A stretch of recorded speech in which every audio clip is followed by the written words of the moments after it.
Ancestral homelands under attack. Conflict in Syria and Iraq threatens ancient minorities. Dozens of Syrian Christians are the latest to be captured by ISIL fighters. Is a rich tapestry of history at risk of being lost in the cradle of civilization? This is Inside Story.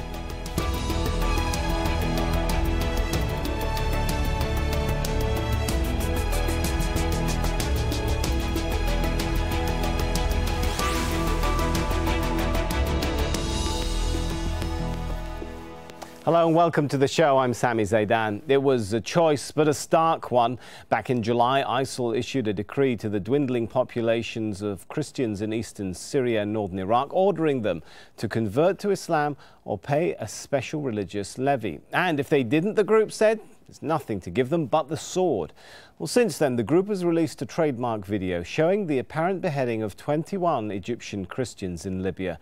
And at least 70 Christians have now been abducted in northeastern Syria. They're not alone. The unfolding conflict in the region is forcing thousands of Christians and other minority groups to leave their ancestral homelands, areas in which they had coexisted for nearly 2,000 years. Well, it's moved one commentator to observe that we're watching a living history and all that it comprises disappear. The focus for our panel, but after we hear from Al Jazeera's Zaina Khudr, who filed this report from Beirut. Yet again, people have been forced to move from their homes in Syria. This time, it is the Assyrian Christians. Dozens of families fled their villages in the northeastern province of Hasaki after they were overrun by the Islamic State of Iraq and the Levant. They struck our church, our social club, our houses. Mortar rounds hit our areas. This is why we had to leave. We were scared. In these difficult times, we appeal to all organizations and the international community to help these innocent people who did not commit any crime. They are hopeless. But not everyone managed to escape. According to human rights groups and community leaders, dozens of Assyrian Christians were captured by ISIL. Their whereabouts are not known, and community leaders don't know if they're still alive or whether ISIL plans to exchange them as part of a prisoner swap. Assyrians in Syria are a minority, and its leaders are appealing for help from the international community against ISIL. All the political parties and the community want to issue a statement to strongly condemn these actions by ISIL and to ask the international community and our friends here and abroad to help us to rescue our land, which is under the control of this aggressive terrorist organisation. There were fierce clashes in the area between Syrian Kurdish forces and ISIL. Over the past week, the Kurds, with the help of US-led coalition airstrikes, have made advances in Hasaka province. They managed to take control of several villages after defeating ISIL in the border town of Kobani. ISIL has captured hundreds, if not thousands, of people in both Syria and neighboring Iraq. It has also been accused of war crimes and abuses, including the mass kidnapping of Yazidis in northwestern Iraq last summer.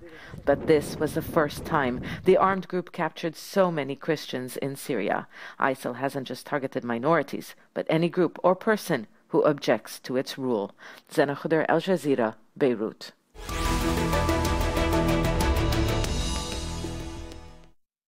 Well, let's bring in our guests then. In our London studios, we have Gerard Russell, a writer on ISIL and religious minorities and a former British and UN diplomat.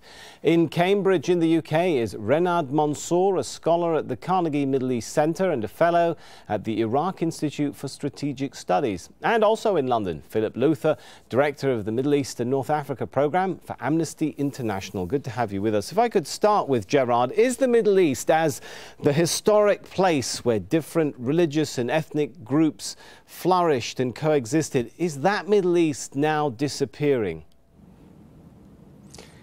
It looks sadly as though it is, but one needs to look at this in the grand sweep of history. The Middle East has been, for thousands of years, a place of great cultural interchange. It's been the meeting place of the world's cultures. And that's partly why you have so many of these fascinating religions whose roots go back sometimes thousands of years. It's also a place with great topographical diversity, mountains, deserts, marshes. And so those places have fostered religions, have been protection for the religious communities for many, many centuries. Now, not only are they faced with a great deal of social pressure, a great deal of hostility from terrorist groups like ISIL, but also there is the very tempting prospect of being able to emigrate to the West. And so when you put all those things together, yes, it looks as though you're having an unprecedented drop in the proportion of people who live in Iraq and elsewhere who belong to some of these ancient religions. The Mandayans of Iraq are down to below 10% of the level they were in 2003 at the time of the US-led invasion.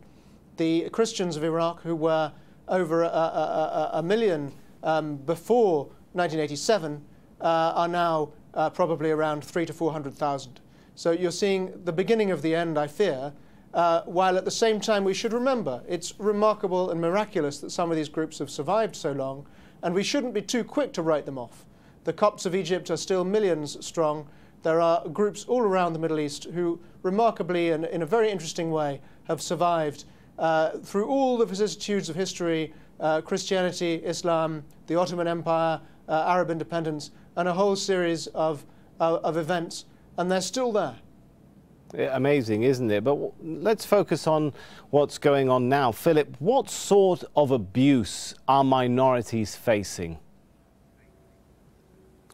Well, really horrific abuses in some places. We were just talking about Iraq a moment ago. Amnesty International was doing a lot of research in the north of Iraq over the last few months.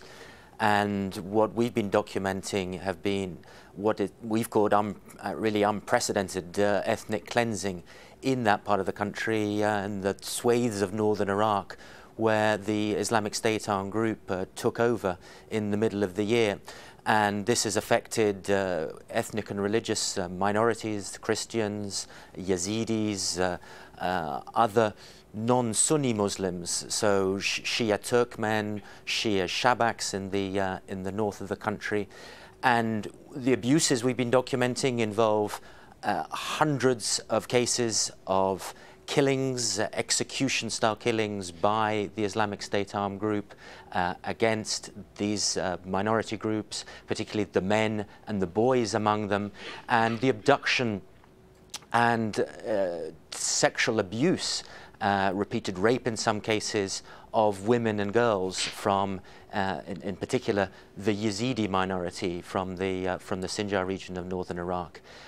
Now, that on the side of the Islamic State armed group, the problem as well, perhaps less reported, has been the fact that Shia militias that are affiliated to the Iraqi state have themselves been committing widespread abuses, abduction and execution of Sunnis in some parts of the country. So put all of that together and you've got a disastrous mix which has had disastrous consequences on those communities. A very toxic mix. Just to give a quote here from the Chaldean Archbishop of Erbil talking about this sort of disastrous mix. He says 2/3 of Iraq's Christians have fled the country, and he goes on to say, quote, "I imagine Iraq becoming a country where you have many Christian sites just for tourism due to the families that are leaving." That was by Bashar Warda. Renad, one wonders when you hear things like that, will we see a situation in which some communities will cease to exist entirely in the Middle East? Well, the international community is faced with a dilemma. You have all of these Christian groups in Iraq and Syria that are seeking to flee, and they want to flee because of the conditions on the ground. However, and you have the European states, North American states, Australia offering asylum and help. However, by doing so, by offering that help, they're then allowing for the elimination of these groups from the region and into diaspora. So the Christian diaspora groups of the Assyrians, the Chaldeans, and the others are quite strong, and there needs to be an effort, I think, to come up with a solution that we can keep them there, right? So the ones that aren't, there are ones that are being massacred, but the numbers of them, the reason why the numbers have fallen so much these days in Iraq is because a lot of them are fleeing. They're first fleeing to the Kurdistan region in northern Iraq, and from there they're looking to leave. Well, sectarian strife, of course, plagues large parts of the Middle East, but since the birth of Islam, Muslims, Christians and Jews have largely survived and often thrived through peaceful coexistence. The Islamic concept of dhimma established the equal rights of religious minorities to coexist, worship and conduct business within Muslim society.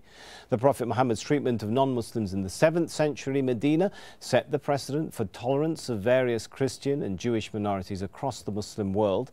And that's not to say, of course, that religious tensions didn't exist. But if you take Muslim-ruled Spain, for example, well, it was one of the few places in Europe at the time where Jews and Christians could actually coexist. Meanwhile, the Ottoman Empire's millet system of religious pluralism allowed minorities to rule themselves by their own religious laws. Gerard, when you look at some of the history like that, you start to ask the question of why. There is an irony here, isn't there, that the region which produced those sorts of religious texts at the very heart of Islam, talking about the rights of minorities in the Hadith, in the Quran, now produces, that region produces what we're seeing as very extreme groups that have very little to do with tolerance. Why? What happened? That's a very deep question. Obviously, history wasn't always as nice as it can seem in retrospect, and clearly a lot of what happened in the early centuries of Islam would, by our standards today, look very violent. But it's very important, as you say, to remember things like that in the 8th and 9th centuries, people who were openly pagan or even atheist were living in Baghdad and allowed to teach and encouraged, actually, to contribute their learning to what was then culturally the capital of the world. And that enormously impressive precedent and tremendous scholars, Biruni and others, into the 11th century, people who win praise today as the pioneers of science, lived under Islamic rule. It was also true that one of the greatest of Christian churches, the Assyrian Church of the East, having bishops as far east as Beijing and Tibet, lived under Islamic rule in the first centuries of Islam. I don't sort of share a rosy view of the Ottoman Empire's record. I'm afraid I think it was a very poor one, and indeed in the 1890s they slaughtered the Yazidis just as surely as ISIL has done in last year. But I think that in recent decades several things have conspired to make this more of a deadly threat. One is that places that used to be safe aren't any longer. So one is a simple technological fact that ISIL today can get Humvees and drive up to Yazidi villages, which would have been a century ago inaccessible. Secondly, I think there has been in the last few decades a great change in the way that people interpret Islam, which is terribly sad to see, a generational change, which has led to much less laissez-faire. I mean, if you look back decades, you found a lot of quite traditional customs that were tolerated, and you found a great deal of sort of, willingness even of Muslims to visit Christian churches and vice versa. You still see it, but much less among the younger generation than among the old. So there's been a great social change, the roots of which go quite deep in Arab society. It's to do partly with the clash with the West, invasions of Iraq and so forth. It's partly to do with money that's available for political Islam. It's partly to do with the collapse of left-wing ideologies. There's a whole background to it. What I find baffling is to see Muslims around the world rushing to join ISIL, which is, a death cult. I'm baffled by it because it doesn't correspond to anything that I've experienced from the many hundreds of Muslims and thousands of Muslims that I know.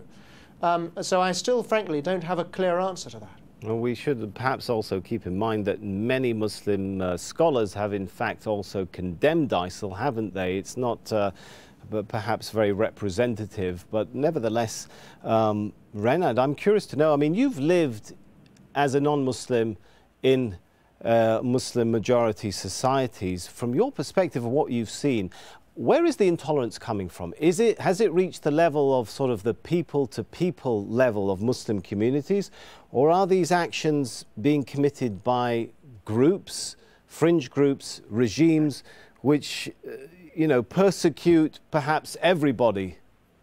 Mm-hmm. Right. Well, I mean, again, it depends on which era. I think the key here that we need to consider is not that the histories of the empires and all the great coexistence that we've had in the region, but that during eras of transition in the Middle East, where there is a frontier, where there are vacuums being filled, you often tend to see some of the genocides and the acts that are occurring now occurring. For example, it's true that the Ottoman Empire, as you mentioned, had this, peaceful coexistence. What it really was giving autonomy in a decentralized system towards the different groups. However, after the 1850s and onward, as the Ottoman Empire started to recede and fall apart, especially after post-World War I, you had, members of the Ottoman Empire committing genocide against the Armenians, against the Assyrians. So this has happened over and over again. Today, what we have is the Middle East again, if we could, in an era of transition. The Ottoman Empire is a very long empire, and there's a lot of opinions on what exactly happened with the Armenians. If we could, and others, let's see if we could. I would like to get you to talk about the reality today in more detail. Do you see Muslim communities, the sort of change which Gerard was talking about, are we seeing a lack of tolerance on a community and people-to-people level, or is this something that's being picked up by groups for political reasons, which doesn't really reflect the communities, that even the Muslim communities, which they espouse to represent?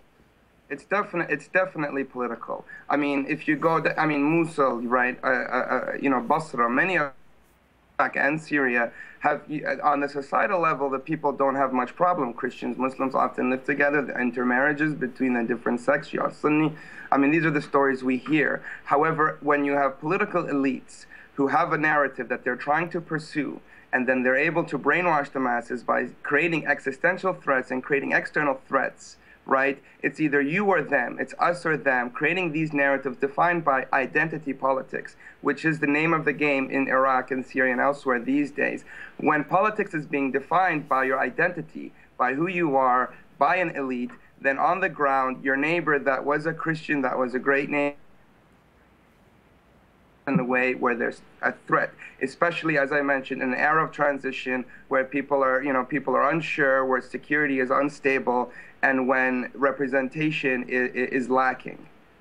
All right. Now, one interesting fact I looked up here. In June 2014, the UNHCR spoke of 10,000 Christians fleeing their homes. This is after ISIS seized Mosul. But the same statement also reminds us that 1.2 million Iraqis have been displaced also in the same year, 2014. Philip, is the persecution of minorities simply more apparent because you can see it when you're dealing with a much smaller group that leaves town rather than other sections of the population which are much bigger?